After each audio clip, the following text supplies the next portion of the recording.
नमस्कार दोस्तों मैं प्रभु यादव स्वागत करता हूं आपके अपने चैनल प्रभु यूपीपी में। दोस्तों इस वीडियो में हम तीन बहुत ही महत्वपूर्ण टॉपिक पर बात करने जा रहे हैं। दोस्तों ये टॉपिक जो हम बात करने जा रहे हैं, इस टॉपिक से संबंधित जो प्रश्न हैं ये आपके बहुत ज्यादा आते हैं। दोस्तों पहला जो है कि सर क्या एग्जाम डेट आगे बढ़ सकती है। फिर दूसरा है कि सर मैंने फॉर्म भरते समय ब्लू पेन से सिग्नेचर कर दिया है तो क्या मेरा फॉर्म जो है वो रिजेक्ट हो जाएगा। फिर तीसरा आप पूछते हो कि सर मॉक टेस्ट में मेरा स्कोर बढ़ नहीं रहा है, मैं कैसे अपने जो है कि स्कोर को बढ़ाऊं मॉक टेस्ट में, क्योंकि मैं पिछले एक महीने से मॉक टेस्ट दे रहा हूं, स्कोर बढ़ने के बजाय घट रहा है या फिर आगे नहीं बढ़ रहा है। तो इन तीनों ही टॉपिक पर हम बात करने जा रहे हैं। दोस्तों पहला जो हमारा है वो है एग्जाम डेट को लेकर के। दोस्तों आप जानते हैं कि 18 फरवरी आपका एग्जाम डेट है, ठीक है, और 18 फरवरी को अभी तक मतलब 100% आपको मान करके चलना है कि 18 फरवरी को ही आपका पेपर होगा। लेकिन बात यहां पे इस प्रश्न का आता है कि क्या आगे बढ़ सकता है। तो देखिए मैंने हमेशा अपने दिल का सुना है और मैं बता दूं कि जब सभी यूट्यूब पे जितने भी चैनल वाले हैं, आप अगर उनके पुराने वीडियोस को देखेंगे तो वो लोग सभी लोग जो है एज रिलैक्सेशन को लेकर के उनकी एक ही बात थी कि एज रिलैक्सेशन मिलने की उम्मीद नहीं है।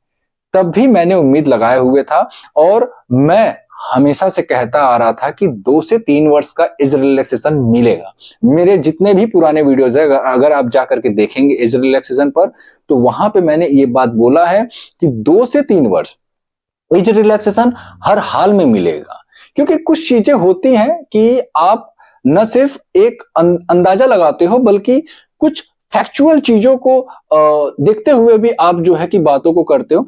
तो मैंने जो वो बातें करी थी कि 2 से 3 वर्ष का एज रिलैक्सेशन मिलेगा, उसके पीछे कई सारे रीजंस थे। क्योंकि उत्तर प्रदेश से सटे हुए जितने भी राज्य हैं, जब उनके पुलिस के एग्जाम को मैंने देखा तो उसके जो उनके नोटिफिकेशन, पुलिस के नोटिफिकेशन को जब मैंने देखा तो उसमें जो है लगभग सभी राज्य जो है 3-3 साल का एज रिलैक्सेशन दिए थे। लेकिन जब प्रदेश की बात आती है तो यहाँ पे उत्तर प्रदेश में सभी लोग जितने भी यूट्यूब पे चैनल थे उन्होंने एक ही बात बस कह रहे थे वो कि एज रिलैक्सेशन नहीं मिलेगा। लेकिन मैं हमेशा से कहता आ रहा था कि एज रिलैक्सेशन मिलेगा और अंततः हुआ भी, एज रिलैक्सेशन मिला।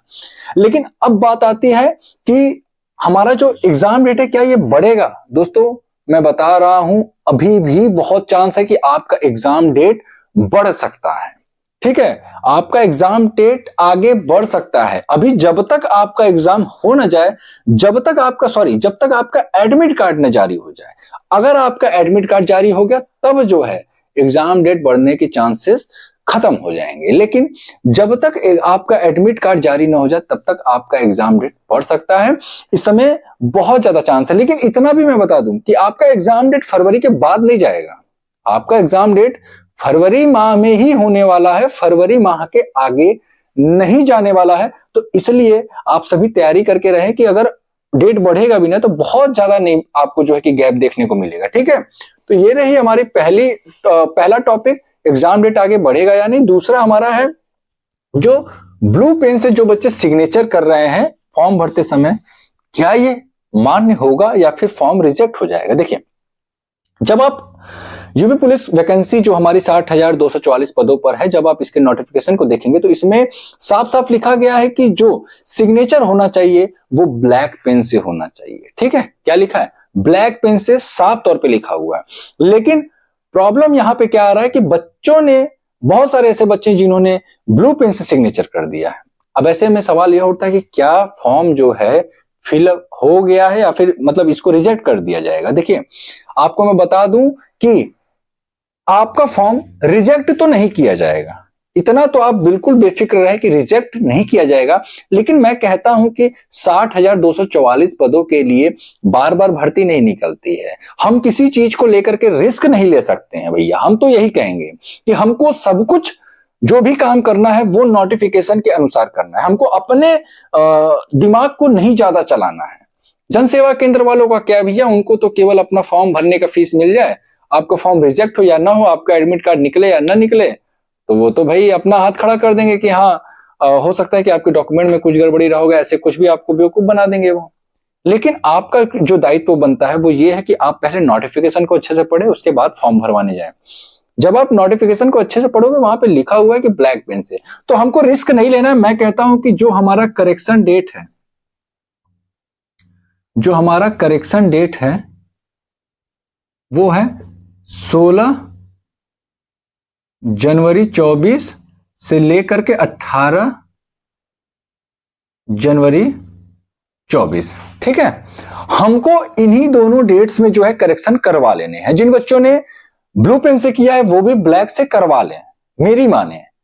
अगर मान लीजिए, अच्छी बात है कि अगर आपका ब्लू पेन भी चल गया तो बहुत अच्छी बात है कि अगर ब्लू पेन से आपने सिग्नेचर किया है, अगर वो चल जाता है तो अच्छी बात है। लेकिन अगर मान लीजिए नहीं चला और बाई चांस अगर कोई मिस्टेक हो गया, कोई गड़बड़ी हो गया, कोई दिक्कत आ गया आने वाले समय में, तब क्या होगा? बार बार ये वैकेंसी नहीं आती। आपको रिस्क वहां लेना चाहिए जहां लेने से आपके सिलेक्शन पे किसी तरह के, आपके सिलेक्शन से और आपके सपने पे किसी तरीके का कोई प्रभाव ना पड़े। लेकिन यहां पे मुझे लगता है कि आपको करेक्शन करवा लेना चाहिए। अगर जिन बच्चों ने ब्लू पेन से किया है सिग्नेचर, मैं कहता हूं कि इससे कुछ ना दिक्कत पड़े। मैं अभी भी कह रहा हूं कि इससे कोई खास फर्क नहीं पड़ने वाला। अब बड़े बड़े एग्जाम्स जैसे यूपीएससी वगैरह का भी जब आप फॉर्म भरोगे तो वहां पे ब्लू पेन से सिग्नेचर मान्य हो जाता है, बहुत सारे एग्जाम्स हैं। लेकिन हाँ, केवल दो ही कलर चलते हैं, वो है ब्लू और ब्लैक। यही दो पेन से जो है सिग्नेचर चलते हैं। लेकिन यहां यूपी पुलिस के नोटिफिकेशन में ऐसा बोला गया कि ब्लू पेन नहीं बोला गया, वहां पे बोला गया कि केवल ब्लैक पेन से सिग्नेचर जो है मान्य होगा। तो आप सभी जो बच्चों को लगता है, जो बच्चे डर रहे हैं, वो करेक्शन करवा ले, ताकि अपने मन का जो डर है वो खत्म हो जाए, तभी वो अपना सारा फोकस अपनी तैयारी पर दे पाएंगे। अब बात आती है कि मॉक टेस्ट में स्कोर जो है कैसे बढ़ाएं। अब मॉक टेस्ट लगा रहे होगे, स्कोर कैसे बढ़ाएं, स्कोर बढ़ेगा कैसे? अच्छा, एक बात बताइए, जब मान लीजिए आपको कोई बीमारी होती है, जब आप डॉक्टर के पास जाते हो तो सबसे पहले आप क्या बताते हो? आप अपनी बीमारी बताते हो ना। तो उसी तरीके जब आप मॉक टेस्ट लगाते हो तो मॉक टेस्ट में जो आपका स्कोर कम हो रहा है, तो सबसे पहले आप ये देखोगे ना कि आपका मॉक टेस्ट कहां, जब आप मॉक टेस्ट दे रहे हो आपका स्कोर कहां पे कम हो रहा है। मतलब आप क्वेश्चन जो गलत कर रहे हैं वो कहां पे गलत कर रहे हैं। समझ में आ रहा है मेरी बात? थोड़ा सा इसको जो है प्रैक्टिकली रूप से समझिए। तो जब आप अपनी बीमारी बताते हो तो डॉक्टर क्या करता है? आप जो डॉक्टर होता है वो उस बीमारी का इलाज बताता है, दवा बताता है। ठीक उसी प्रकार जब आप अपने मॉक टेस्ट लगाने के बाद, जब आप जहां पे क्वेश्चन गलत कर रहे हो, जब आप एनालिसिस करोगे, जब आप उसके इलाज के फलस्वरूप, मतलब कि उस टॉपिक को, उस पर्टिकुलर टॉपिक को जब आप तैयार करोगे, आप पाओगे कि दिन ब दिन आपका वो टॉपिक भी क्लियर होता रहेगा, कई सारे टॉपिक्स भी क्लियर हो जाएंगे और आपका स्कोर भी जो है वो बढ़ने लग जाएगा। और आपको अंततः जो है एक पॉजिटिव, आप कह सकते हो सकारात्मक जो है आपका जो मानसिक स्थिति है वो डेवलप होता है। और कहीं ना कहीं आपके अंदर जो कॉन्फिडेंस लेवल है वो भी बढ़ेगा ऐसा करने से। तो आप सभी क्या करें, मॉक टेस्ट का एनालिसिस बहुत अच्छे से करें। और दूसरी बात है कि मॉक टेस्ट जब आप लोग लगा रहे हैं, बहुत सारे ऐसे बच्चे हैं जो अभी भी ऑनलाइन लगा रहे हैं। ठीक है, मैं किसी वीडियो में बताऊंगा कि आपको मॉक टेस्ट कैसे लगाना है, ऑनलाइन ऑफलाइन। क्योंकि देखिए, आपका पेपर ऑफलाइन है, इस बात को याद रखिएगा। ऑफलाइन पेपर है, ऑफलाइन पेपर में आपको ओएमआर भरने पड़ते हैं। ओएमआर भरना होता है, उसमें भी समय जाता है। तो आपको टाइम मैनेजमेंट एक बहुत अहम फैक्टर है इसमें। ठीक है ना, कम से कम 10 से 15 मिनट, 10 मिनट तो मान के चलिए ओएमआर भरने में आपके लग ही जाएंगे, 10 मिनट।